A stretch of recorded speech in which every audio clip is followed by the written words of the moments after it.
Salut à tous, je vous fais une dernière vidéo de Dubaï. Donc là je suis dans une chambre d'hôtel, j'ai quitté mon compound. C'est la fin de cette petite aventure qui a duré une année.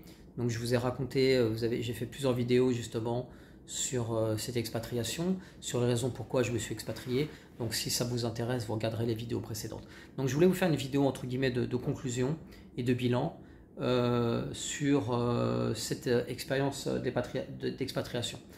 Alors qu'est-ce que j'en ai tiré? J'en ai tiré que du positif.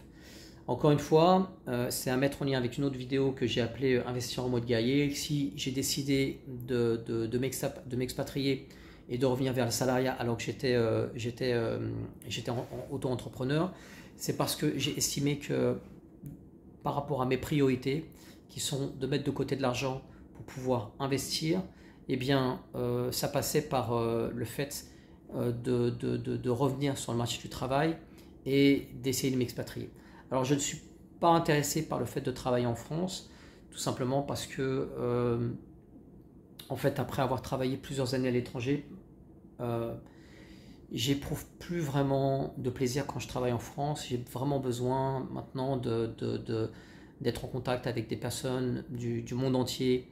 Cet échange culturel, en fait, c'est quelque chose qui est devenu important pour moi et que je ne retrouve pas, sur le marché du travail en France. Maintenant, il ne faut jamais dire jamais, mais mon objectif maintenant, c'est de retourner, donc de continuer ce que j'avais commencé en 2018, c'est-à-dire de continuer à investir dans l'immobilier, peut-être dans l'achat-revente. J'ai vendu l'un de mes appartements, je vais investir dans la bourse. Je vais vous expliquer quelle stratégie j'ai adoptée et comment je vais faire pour me lancer en tant que débutant. Comme je l'ai fait pour l'immobilier, je vais partir de quelque chose de très simple, de mon expérience. Je ne suis pas en train de vous vendre du rêve ou de vous dire que c'est facile. Je vais essayer de vous expliquer moi, je vais essayer, on va dire, partager avec vous ce que j'ai appris, ce que j'apprends, mon expérience. Et même si je me plante, je partagerai tout avec vous sans rien vous cacher. C'est un petit peu la promesse de cette chaîne. Donc maintenant, qu'est-ce qu'on peut dire sur mon expérience au Qatar? Donc d'abord, comme je vous ai dit, j'avais entre 2018 et 2021, j'avais arrêté de travailler en 2018 et je m'étais lancé dans une activité d'achat-revente d'appartements, donc on va dire dans l'immobilier. Donc j'ai fait de l'achat-revente et puis après j'ai acheté 2 appartements pour faire de l'achat, du locatif.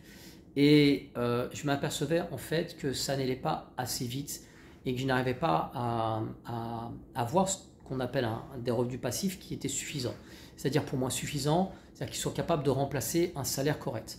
D'accord? Donc vous prenez par exemple le salaire que vous touchez actuellement ou le salaire que vous souhaiteriez toucher, et puis en théorie, votre objectif c'est d'atteindre au minimum ce même salaire, en tout cas des revenus qui soient suffisants pour pouvoir être bien avec votre famille, pour pouvoir vivre de manière confortable sans avoir besoin de faire appel à l'État et en pouvant parer à n'importe quel imprévu. Donc c'est ce que moi j'essaie d'atteindre. Et je m'apercevais que aussi bien que l'immobilier ne me permettait pas d'atteindre suffisamment rapidement cet objectif. Donc pendant les 3 années où j'ai commencé à investir, on va dire que sur le plan financier, c'était plus difficile que quand j'étais salarié. Donc, je n'ai pas réussi à retrouver le même équilibre. Alors, mon patrimoine a augmenté, mais étant donné que je réinvestis à chaque fois mon argent, en termes de revenus passifs, c'est pas suffisant. C'était pas suffisant et c'est toujours pas suffisant. Donc, j'avais 2 choix. Ou bien je m'entêtais et je me disais non, il faut que je continue. Ou bien j'ai eu une opportunité qui s'est présentée avec la Coupe du Monde de football au Qatar. Et donc, c'était pour un poste d'operation manager. C'est une sorte de chef de projet à grande échelle. Et donc, j'ai saisi cette occasion. Et en plus, ça me paraissait aussi être intéressant sur le plan du développement personnel. Et donc, je me suis lancé de cette aventure. Pourquoi? Parce que le salaire était relativement élevé et parce que je savais qu'en étant expatrié, 80% de mon salaire, j'allais pouvoir l'épargner. Donc, si je devais résumer l'expérience d'expatriation, ça serait de vous dire que si vous êtes dans une logique d'indépendance financière, l'expatriation, c'est l'un des meilleurs moyens. Euh, vous avez deux solutions. En gros, ou bien vous avez un petit capital, et dans ce cas-là, vous pouvez commencer à investir. Ou bien vous avez la capacité de faire un projet en commun avec des personnes que vous connaissez. Ou bien, l'autre solution radicale, c'est de vous expatrier. Si vous parvenez à vous expatrier, vous allez très certainement doubler voire tripler votre salaire. Et vous allez non seulement doubler et tripler votre salaire, mais du coup, si vous maintenez votre niveau de dépenses relativement bas, et moi je ne vivais pas pauvrement, je vivais dans un campagne, j'étais dans un 3 pièces, mais dans un truc assez luxueux, ben même en faisant ça, j'arrivais à mettre, je ne vais pas vous donner de chiffres, mais j'arrivais à mettre 80% de mon salaire. Et donc, en l'espace d'un an, j'ai pu économiser énormément d'argent. Donc, l'expatriation, ça peut être une bonne opportunité pour pouvoir justement être dans cette logique. Le problème, c'est qu'évidemment, la plupart des expatriés, ils dépensent leur argent, ils claquent leur argent. Évidemment, quand on est expatrié, on a envie d'aller au restaurant, on investit dans des super écoles, on a un train de vie, qui peut être très supérieur à celui qu'on peut avoir en France. Le problème, c'est que si on fait ça, on n'arrivera pas on va repartir au bout de 4-5 ans et on n'aura pas mis énormément de côté. Mais par contre, si vous êtes en mode guerrier, si vous êtes en mode je mets le paquet pendant les prochaines années pour pouvoir atteindre mon objectif, c'est la dynamique dans laquelle moi je suis, et ben vous allez pouvoir mettre pas mal d'argent de côté et du coup ça va vous donner un effet levier pour monter des projets futurs. Donc l'expatriation, c'est l'une des solutions. C'est une solution très peu abordée sur YouTube, mais c'est une des solutions qui vous permettra d'accéder beaucoup plus rapidement à l'indépendance financière, à condition que ce soit votre objectif. Si votre objectif c'est de kiffer la life, en tant qu'expatrié, par certains côtés, vous allez kiffer la life. Même si j'ai fait une vidéo sur les mythes de l'expatriation, en vous expliquant que l'expatriation en général, c'est 6 jours de travail par semaine, 48 heures voire plus de travail par semaine, parfois 50, 55 heures, parfois 60 heures. Ça veut dire que vous allez voir votre femme, vous allez travailler comme un malade toute la semaine, vous allez voir vos enfants et votre femme un jour par semaine. Et encore, la plupart des expatriés ici, qu'est-ce qu'ils font? Ils laissent leur famille dans leur pays d'origine et puis ils vivent tout seuls ici. Moi, c'est jamais la solution que j'ai choisie. J'ai toujours fait venir ma famille avec moi, quitte à ce que ça me coûte un peu plus cher. Mais étant donné que ma famille est dans la même logique que moi, en général, on fait attention aux dépenses et on met beaucoup d'argent de côté. Mais donc voilà, c'est une solution et c'est une solution qui est méconnue. Ça veut dire quoi? Ça veut dire que vous devez, si vous êtes jeune encore, vous devez mettre le paquet sur votre formation dans une langue étrangère. Que ce soit le russe, si vous voulez vous expatrier en Russie, il y a des grosses opportunités en Russie pour des entreprises françaises, par exemple. Si vous voulez vous expatrier dans un pays germanophone comme la Suisse, le Luxembourg ou l'Allemagne. Si vous voulez vous expatrier dans un pays du Nord, en Suède, en Finlande, en Norvège, ou si vous voulez vous expatrier dans un pays du Golfe, si vous voulez vous expatrier dans un pays d'Amérique latine, en tant que Français, bien entendu.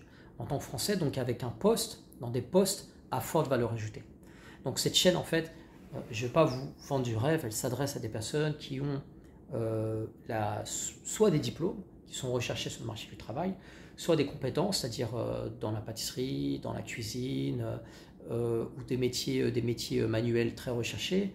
Ça peut être l'électricité, la plomberie, les systèmes d'air conditionné, donc des techniciens qui évoluent dans des domaines rares. Et dans ces cas-là,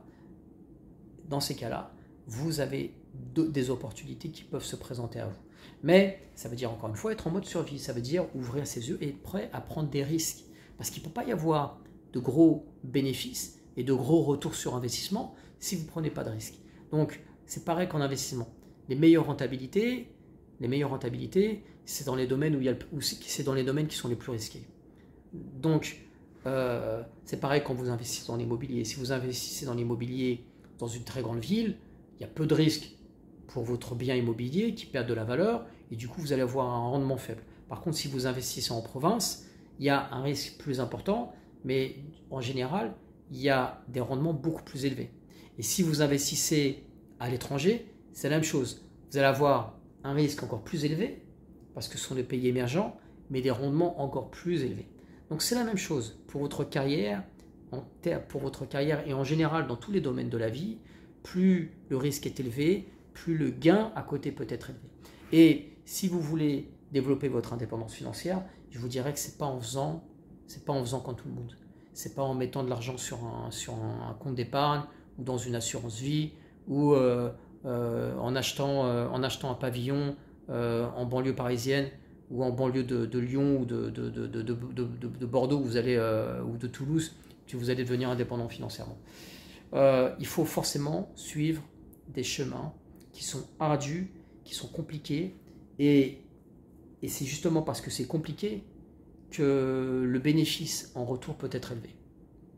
Parce que si c'était simple, tout le monde le ferait, et ça s'appellera. Et donc il n'y aurait aucun rendement, vous ne pourriez pas gagner d'argent.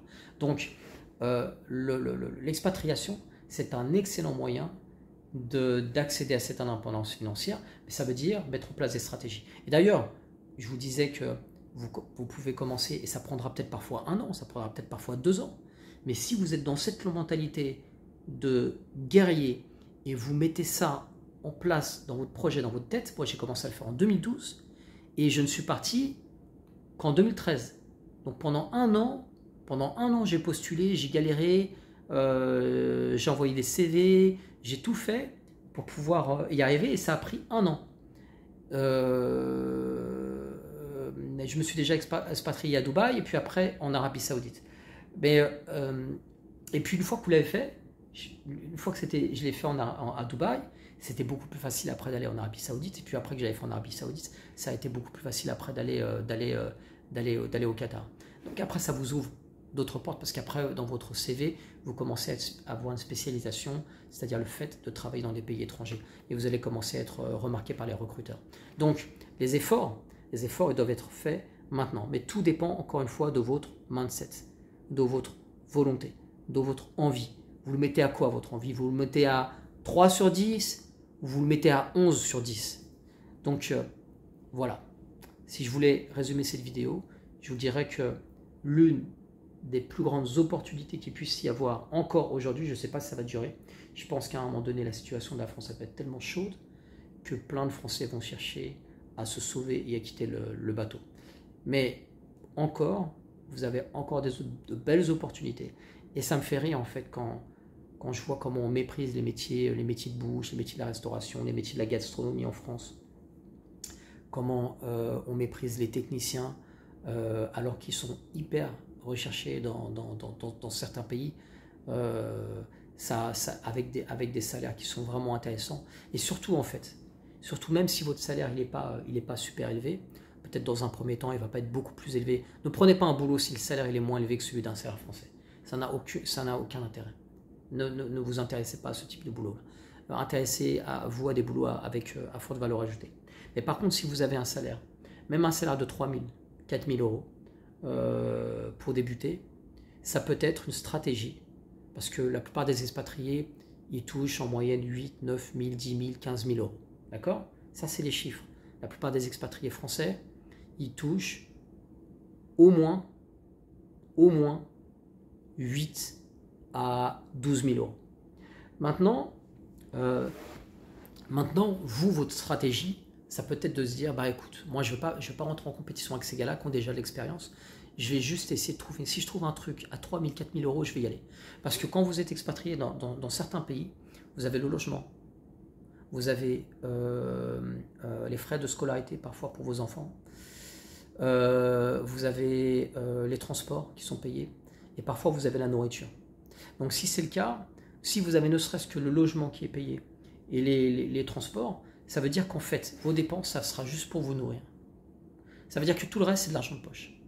Et si vous êtes dans une logique où je dois économiser parce que je suis en mode survie et je pense, j'ai 5 ans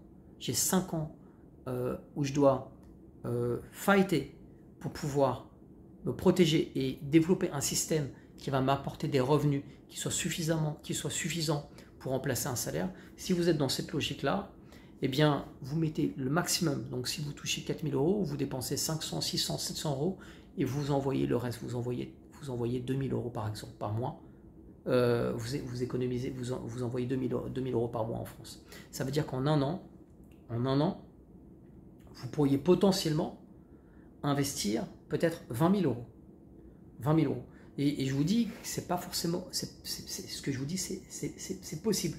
Mais tout dépend, parce que quand vous allez être à l'étranger, vous allez avoir des tas de tentations. Vous allez avoir envie d'avoir un super beau logement, vous allez avoir envie d'avoir une belle voiture, vous allez avoir envie de sortir. Mais si vous êtes dans cette logique-là en vous disant, je ne suis pas là pour m'amuser, je suis là pour mettre de côté pour les 5 prochaines années, je dois mettre de côté. Ben, si vous faites ça, alors vous pourrez revenir avec un capital. Donc moi, ce que je vous conseille, c'est de ne pas mettre ça en banque, c'est d'investir en bourse. Et puis après, au bout de 3 ans, 2 ans, 3 ans, 4 ans, quand vous revenez en France, hop, vous reprenez tout et déjà votre patrimoine, il aura augmenté. Si vous êtes à 7% par an, votre patrimoine aura sacrément augmenté. Donc si vous êtes dans cette logique-là, le fait de vous expatrier, ça peut être une superbe opportunité. Je ne vous dis pas que c'est facile, je ne vous dis pas que c'est faisable, mais je ne vous dis pas que c'est faisable en tout cas facilement et que c'est abordable pour tout le monde. Il y a des profils qui ne seront pas, qui sont difficilement, comment dire, où il y a peu de personnes qui sont intéressées par votre profil. Mais par contre, dans certains domaines, si vous êtes infirmière, si vous êtes médecin, si vous êtes un technicien hautement qualifié dans un domaine, si vous êtes travaillé dans la restauration, dans les métiers de bouche, il y a de grosses opportunités. Qu'est-ce que je pourrais dire pour conclure? Je crois que j'ai tout dit. Écoutez, j'ai l'impression d'avoir tout dit. Si vous avez aimé cette vidéo, si vous pensez que cette vidéo vous a été utile, comme d'habitude, vous la likez, vous la partagez à un maximum de personnes. Si vous avez des questions à me poser, vous me les envoyez par email. Vous pouvez visiter mon site. Vous savez que je propose des formations. Là, en ce moment, c'est que des formations gratuites. Je n'ai pas de formation payante. Je n'ai pas eu le temps de les finir. Mais je suis orienté. J'ai 2 chaînes. Une chaîne orientée mindset et psychologie, parce que j'ai aussi une licence de psychologie. Puis j'ai un master en management. Donc on va dire que j'ai deux profils. Donc j'ai une chaîne orientée psychologie et j'ai une chaîne plus orientée investissement. Donc si ces thématiques vous intéressent, abonnez-vous à la chaîne et puis on se revoit très bientôt. Ciao.